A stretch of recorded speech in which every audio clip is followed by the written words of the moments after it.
You know, the video I was just doing just kept going on and on. I thought it was going to be a short one. So I cut it, but there was some other thoughts on my mind that I want to share. And going back to the righteousness of God and what it talks about in the Bible. And Jesus made it very clear that debt is not your friend. And I look in the U.S. is so far in debt, they keep showing all these different things. Corporate debt is huge. And they're going to have major problems because there's going to be all these buildings sitting around that will be empty because more people are going to be working from home. And these companies are going bankrupt. And so if they don't have a company, they don't have the jobs and they don't need the buildings. So things are going to get worse. We're going to start seeing ruins in the United States, just like the Roman Empire and the ruins you see when you go to Rome. But they'll be different. There'll be big buildings that are rusting and falling apart.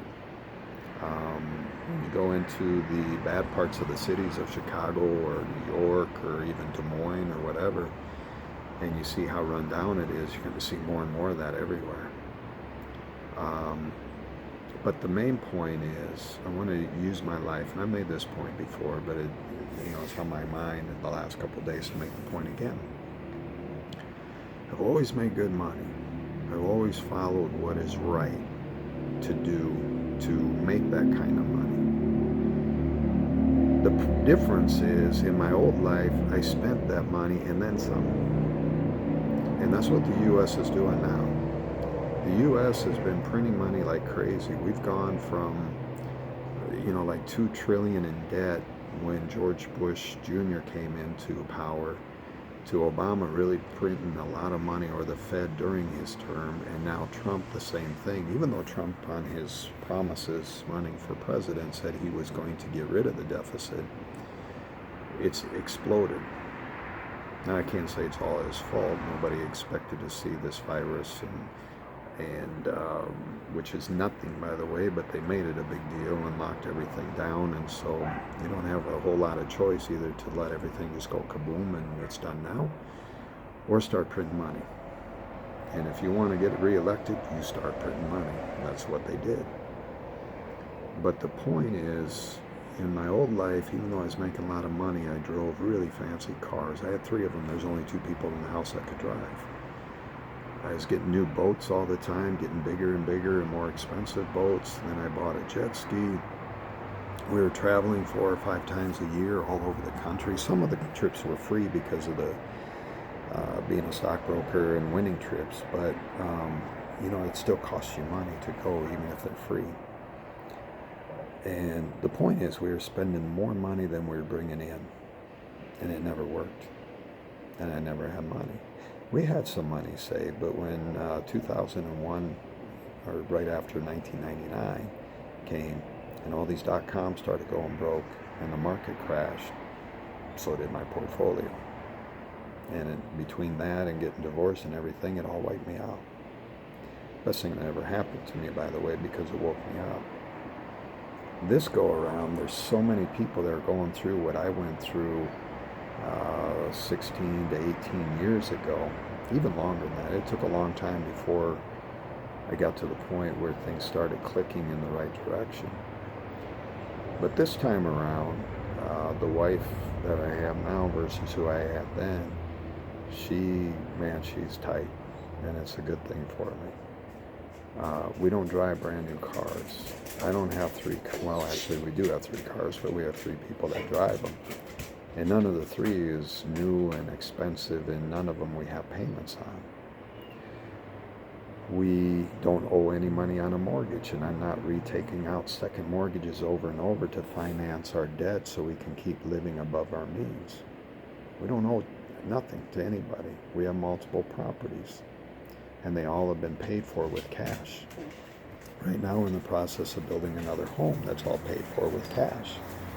And I keep seeing each year, because the cost of living here in Mexico is so low, that with what we're making, we can keep buying properties and building, and it just keeps getting better and better.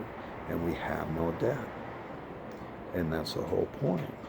When you do things right according to God, the way He spells it out, or the teachings in the Bible, things go well. And it doesn't matter what's going on with the economy. However, you also pay attention to the economy. I started trading some stocks again and doing options, and basically in the process or in the way of shorting the market. Even though right now the market's doing well, it has its times where it goes up and then it comes down, and then it goes up and it comes down. Well, I've been playing the downside and leaving the upside alone, because I do believe there's another stock market crash coming. And when it does, I want to be on the side where I can just leave it run and really make some money. And so far I've done very well with it, because I understand how to do it. And it doesn't mean you're perfect, like you get out exactly at the right moment, you get in exactly the right moment. And you have a bit of luck with it, because you never know from one day to the next how the investors are going to move. But the point is that having the wisdom and the knowledge that you learn over the years from doing things, and learning your lessons the hard way, because you get beat up, because you do things the wrong way, like I did early on in life, spending more than we were making. You start to understand what opportunities there are, because there's opportunities no matter what. For example, just using stocks. If you were in restaurant stocks or airline stocks or hotel stocks before this virus and the lockdown, man, you got killed, especially if you stayed in them. If you got out, it's okay. However, if you were in Microsoft and Amazon and some of the companies that, when this hit and nobody could go to the stores to buy anything anymore because all the retail stores were closed, everybody's going on Amazon to buy, and they already were. But now it pushed even that much more people into it, and so their stock price goes up significantly. Always opportunities. You have to realize which ones are good and which ones aren't. Walmart's done very well. Why? Because they sell groceries and stuff. So the little grocery stores that are all closed now, you don't have a choice. You have to go to Walmart. They do well. And that's the point. Get out of the restaurant stocks, get in Walmart. Look at the opportunities that are out there, and you can always do something. We're preparing ourselves right now for the opportunity that my wife and I really believe is coming with people moving here to Baja from California and other places, but mostly Southern California, where it's getting ridiculous to live, very expensive, number one. And number two, the way this governor is doing things, it's really irritating a lot of people. It's almost like a communist state.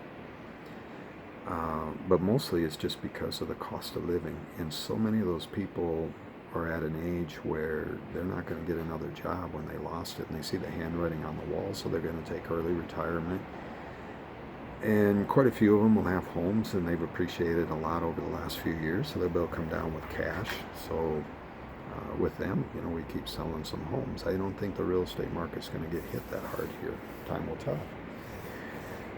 But on the other side of the coin, there's going to be a lot of them that didn't buy homes and are renting, and they're going to have to be renters here, but they're going to have a pension, they're going to have Social Security, so they'll have enough money to pay for it. Or they don't sell their home quick enough, and the market crashes in the United States, and so they don't have money, so they got to rent. So we're trying to position ourselves with the right kind of rentals for these people, and or homes to resell to them. And we've seen an influx. Business has been really good the last couple of months, just because I believe exactly what I'm saying is happening. And I hope that trend continues. But back to the main point. When you have wisdom, because you're paying attention to details and you're reading stories and you're watching things on YouTube. One guy I watch, Robert Kanowski, I think is how you say his last name. He's a rich dad, poor dad guy. He says this little thing that I'm using to record right now is one of the most powerful tools ever. Because you can sit and you can read things.